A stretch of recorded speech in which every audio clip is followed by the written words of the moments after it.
Once a month or so, we entice chef and sommelier Tim Ellison to slip away from his working kitchen, his students, and his day job to chat with us about all things food and wine.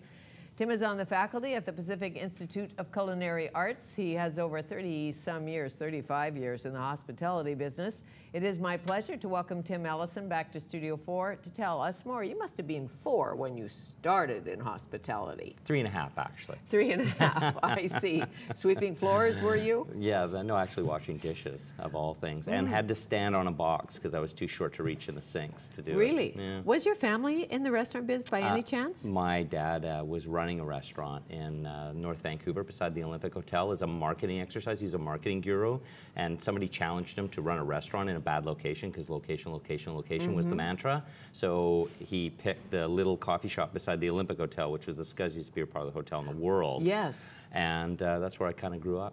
Really? Next to the Olympic Hotel. Oh, can you imagine? The Ambleside Blues Band used to play at the Olympic Hotel. Ever hear them? Well, when I was working there, I wasn't allowed in the bar, so maybe from the outside. Okay, it's a good thing. Now, street food options today, galore. Very exciting. More. Yeah, very exciting. The city's granted 19 new licenses, and what's really cool is there's been a real broad spectrum of new entries. So, you know, there's Vietnamese sandwiches, Greek food, grilled cheese, you know, finest at sea, the guys that have their own boats down on Granville Island, they've got a stand where they're, you know, selling the fish that they actually get from the ocean, doing smoked salmon sandwiches. Really? Re-Up, the barbecue guys have got a cart around on the 800 block of Robson. They're doing a vegetarian chili item. So there's on Robson? Yeah, right in the courthouse, in that little strip where the Robson I know where that is. Yeah.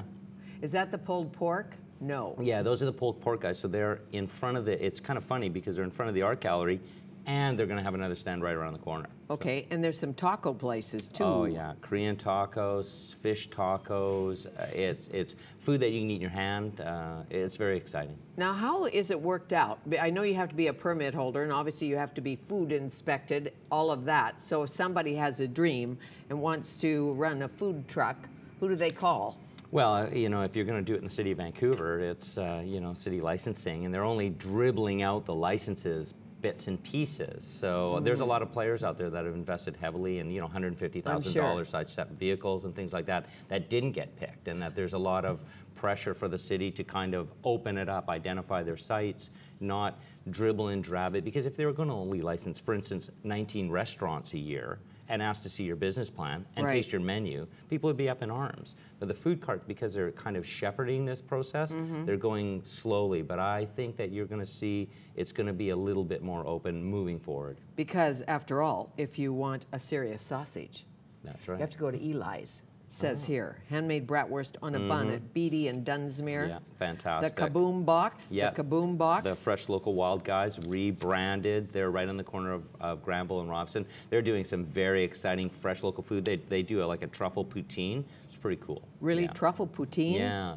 And Japa Dog is still going, or is that a location now? Japa Dog, they have a standalone location on Robson Street in between Granville and I think it's Seymour there or Richards, but they also run their truck. So it's lovely to have this kind of diversity in food, but the other thing is people still love a hot dog on the street, and Japa Dog has a really unique little niche going on.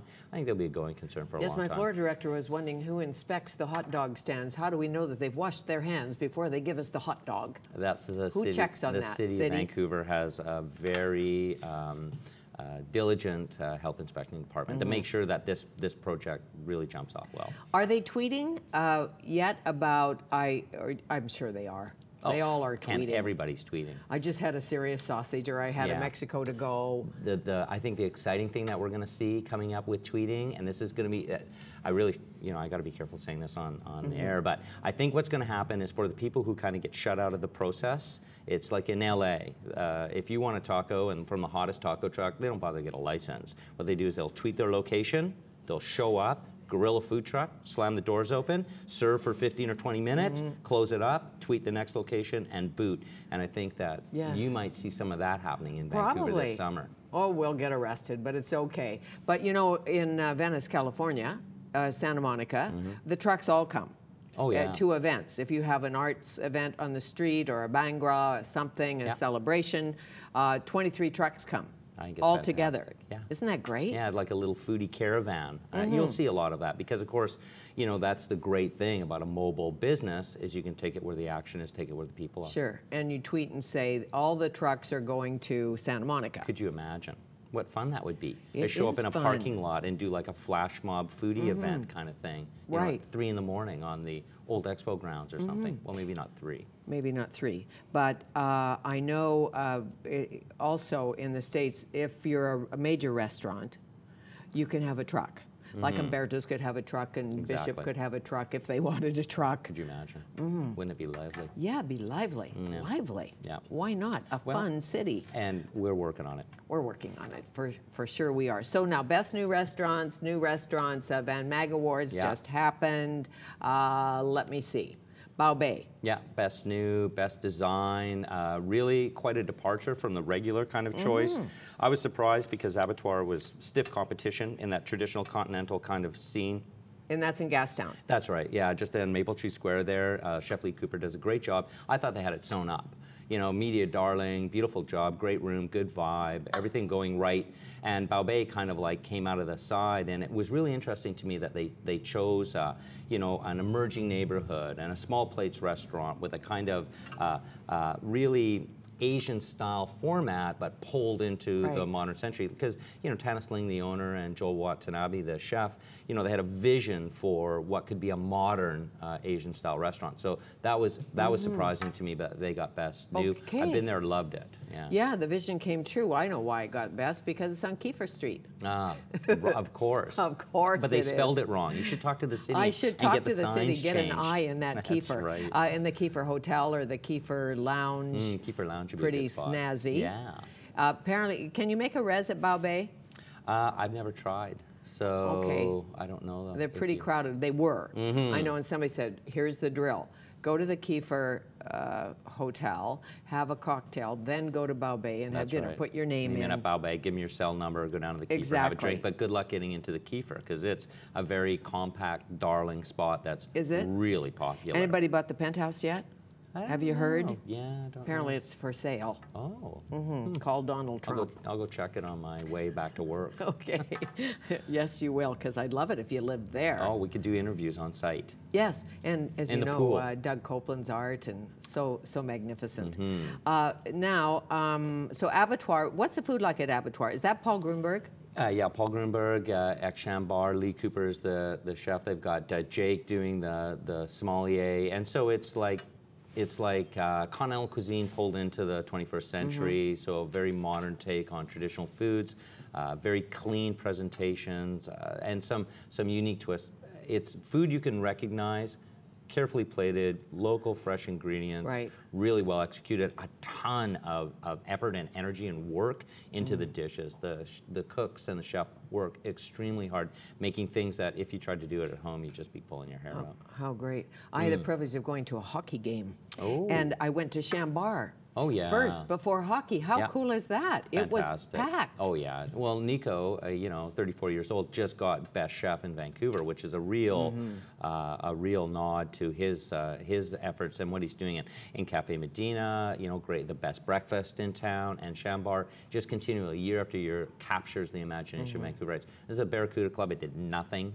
And then they came along, and you know, mussels and frites and a good selection of beers. I think they were kind of on the leading edge of that, and super tight, good service. You look at all the people that have been managers; they've all gone on to run some of the best rooms. Sure, and they have a fabulous sommelier there. Yeah, Robert. That's right, Robert Stelmachuk, and he does a great job for them. Took him from Market. He's working at the Shangri-La, so he's there now. Right, and well, service is so big, and if you walk into Chambar, somehow they find you a spot. Oh, somebody may be in the back making a table, or you know, what I like is that they're innovative, and they say, you know, because we couldn't get into Chambar right away, so we went next door to Medina, which isn't quite so fancy, but they didn't forget us.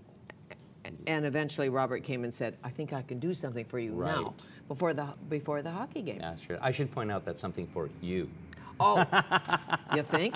I think you have a little Well, I status in mentioned town. it. But it's so interesting. Magia Bevi on the North Shore, one of my favorite little places, or bigger places in West Van, they have a big hockey screen in the wine room.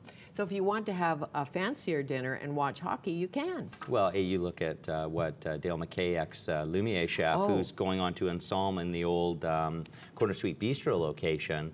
I mean, you think about Dale McKay, you know, one of the top chefs in Canada, competing on Top Chef, as a matter of fact, working for Daniel Boulud, working for Gordon Ramsay. His new restaurant, he's putting a TV screen in there. I was amazed. He is? Now, that's the old Piccolo Mondo. You know, in the last 30 years of that place's existence, those are the only guys that have any longevity there. That really did it. And that was a fine restaurant. Oh, but, you know, McKay will know how to put that together. He is determined, he's hardworking, he's bright, he's ambitious, and I think that he has a little bit of backing, so when he goes into that place, he should do a fantastic job. Helps. I'm really looking forward to it. You mean some deep pockets? That's right. It's that old joke, you know, small fortune in the restaurant business, start with a big one. Well, it is so true, because when you have the when you're getting known, you have to have somebody to pay the bills and pay the chef and take care of the supplies and buy the wine. Where is it? It's right on Thurlow and... Thurlow and Smythe. So, you know, where the two Starbucks are, kitty corner on Robson Street, just head south, and it's on the east side. Right by the fire hall there. Okay, now best formal restaurant is always iconic, Blue Water. Yeah, Frank, and I mean, the job that they do there, it's fantastic. It's so slick. It's, you know, it's why Jack got Lifetime Achievement Award. Jack Emerson, part of the Top Table Group. The guy has incredible standards. All of his restaurants are top drawer, and Blue Water is that kind of place where, you know, you can send people to, out-of-towners, locals, so have a great experience. It's busy, there's action, there's energy, but they do it right, and it's that formal kind of experience, but still with a good pace and a lot of excitement that I think diners are yearning for.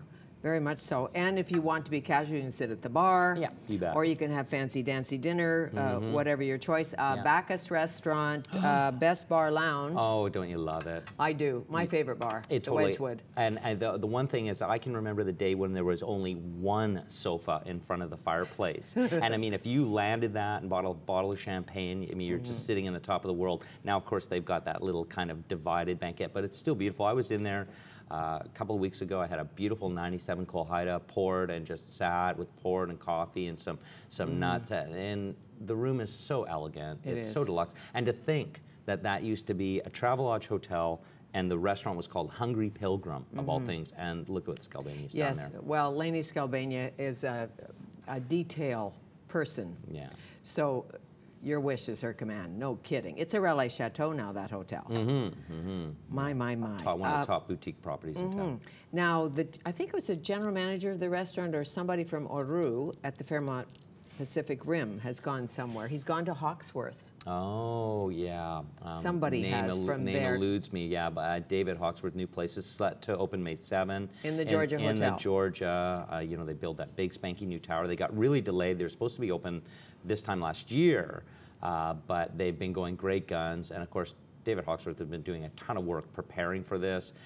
He's really set himself up. So I really hope the best. They've got, you know, he's got Terry, who's doing a sommelier, the guy that does the sommelier service for the Vancouver Wine Festival for years. Ned Bell is going into the Rosewood to be the hotel chef. Curtis Colt is going to do their wine program. Really? Ex-Salt, and then went to Waldorf, where he met and was working with Ned. Now they're coming there. It's going to be that deluxe, fine dining, special occasion, and it should blow. If I was going to open a new restaurant, I'd seriously consider waiting until next year, because Hawksworth is going to blow competition out of the water. It's going to be amazing, and Ned Bell is so great. He's taking a tour to Spain, if you didn't know, with Journeys with Heart, so you can go to Spain with Ned Bell. Fantastic. How much fun would that be? A lot of fun. Curtia? Yeah. Best new restaurant. Fantastic. Lucas Syme and Adam Pegg's place. You know, they've got a little deli around the corner. And what's so cool about that is, you know, in Vancouver, you know, we're talking about the expense of opening up a big restaurant. A lot of people are opting to open smaller stores, and you can see Audrey Jurbach and some of the players in town, Sean Heather, they're all setting up stores that are like, or restaurants that are like 30 seats or less. So you mean like Salt and just tiny places. Smaller. Yeah, exactly. Salt, Pied à Terre, La Buca, Cafeteria, and what it is, it's less investment. in capital to get involved. You need less staff. It's easier to control, but they have this really comfortable, cozy feel. Right. And Quercia has that. It's like a little neighborhood haunt. And as a matter of fact, you know, not only best informal, but actually won best restaurant. And for, you know, the city of Vancouver to kind of step off of that pedal of the white tablecloth fine dining thing and to give a nod to more casual bistro style. I love that. I just need a driver.